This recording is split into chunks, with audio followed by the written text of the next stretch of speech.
Good morning, IS aspirants. Today we are going to do political science and international relations means optional answer writing challenge. So let's begin with the first question. State legislatures in India are increasingly becoming mere ratification chambers rather than deliberative bodies. Discuss. Now I will tell you how to write this answer. First,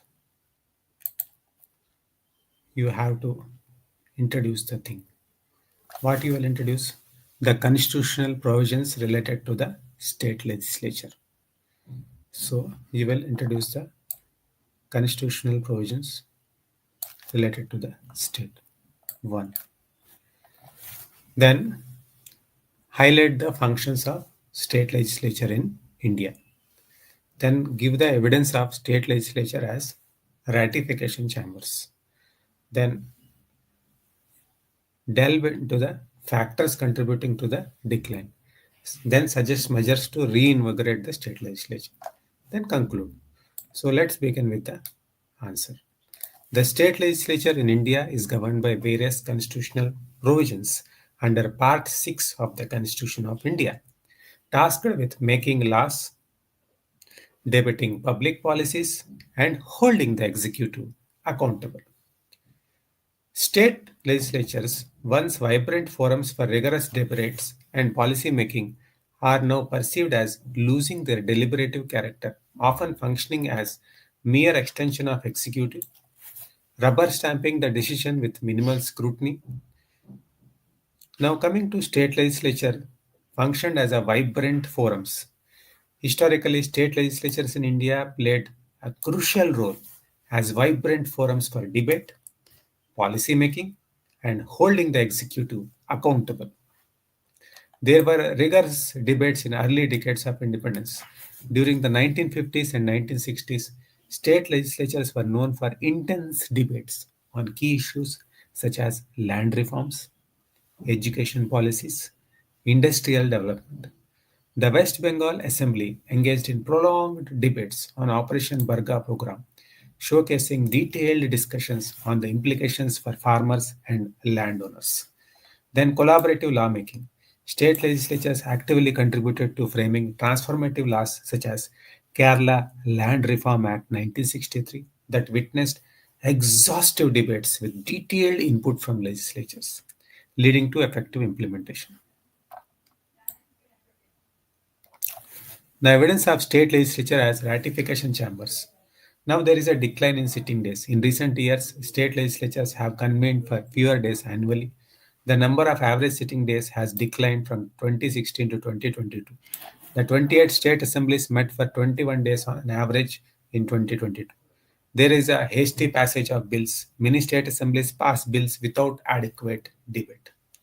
For example, in 2022, 9 states, including Bihar, Gujarat, Punjab, West Bengal, passed all bills within a day of introduction. Then, weak legislative committees. Unlike parliament, state legislatures seldom rely on committees for in depth discussions.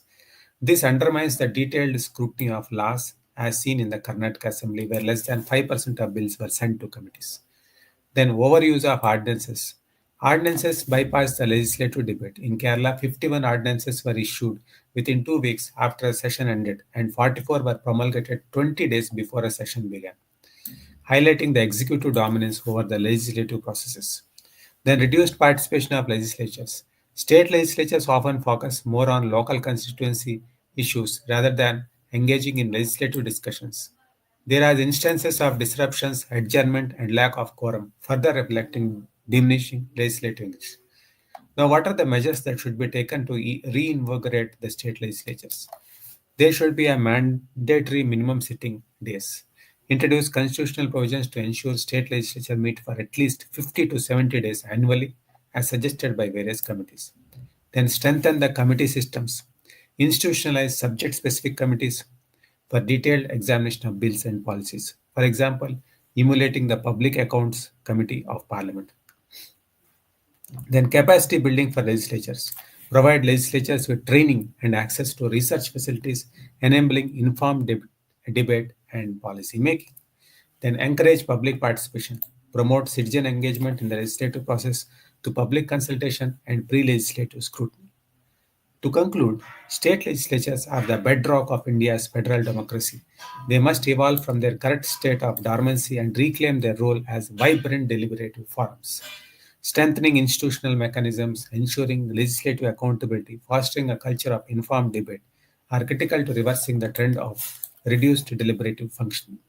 So, this was all about the state legislatures in India. Now, let's move to the next question.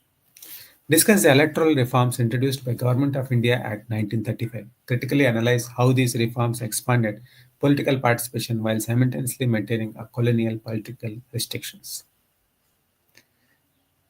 Now, how do you start this answer? First, introduce the Government of India Act 1935.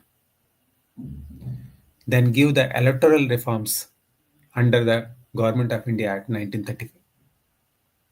Then highlight how it expanded the political participation and then delve into its limitations. Then conclude. So let us begin with the answer writing. The Government of India Act 1935 marked a significant development in India's constitutional history. Among its key features were electoral reforms that aimed to expand political participation but retained several colonial constraints. These reforms introduced the concept of bicameral legislature, communal representation, and reserved seats to accommodate various communities and interests. Now, electoral reforms under the Government of India Act 1935. Introduction of separate electorates. The Act continued and expanded the provision of separate electorates for religious communities such as Muslims, Sikhs, and Anglo Indians. It aimed to ensure representation but ended up deepening the communal divisions.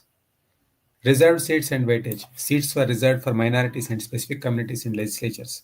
The principle of weightage ensured minorities were overrepresented in provinces where they were not in majority.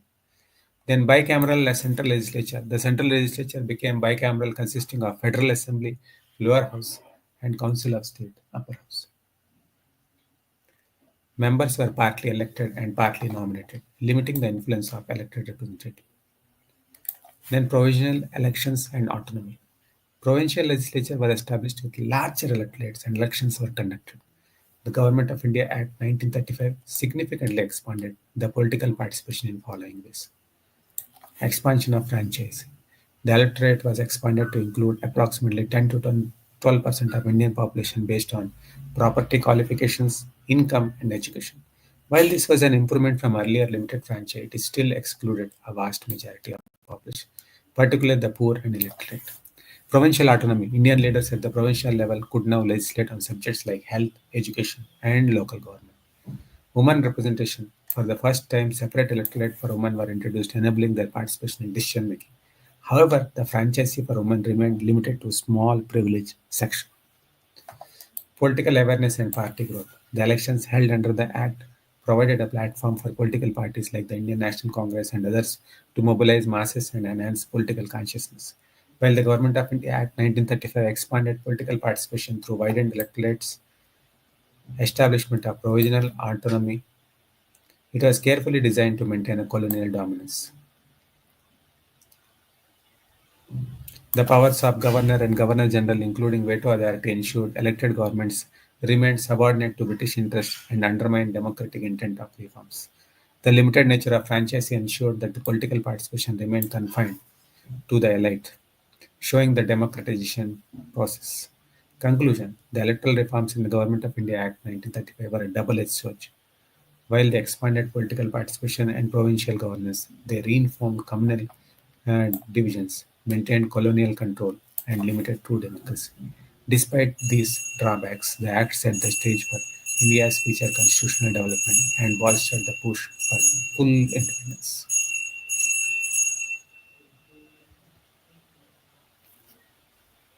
The chairman of Rajya Sabha plays a crucial role in maintaining federal balance through their constitutional powers.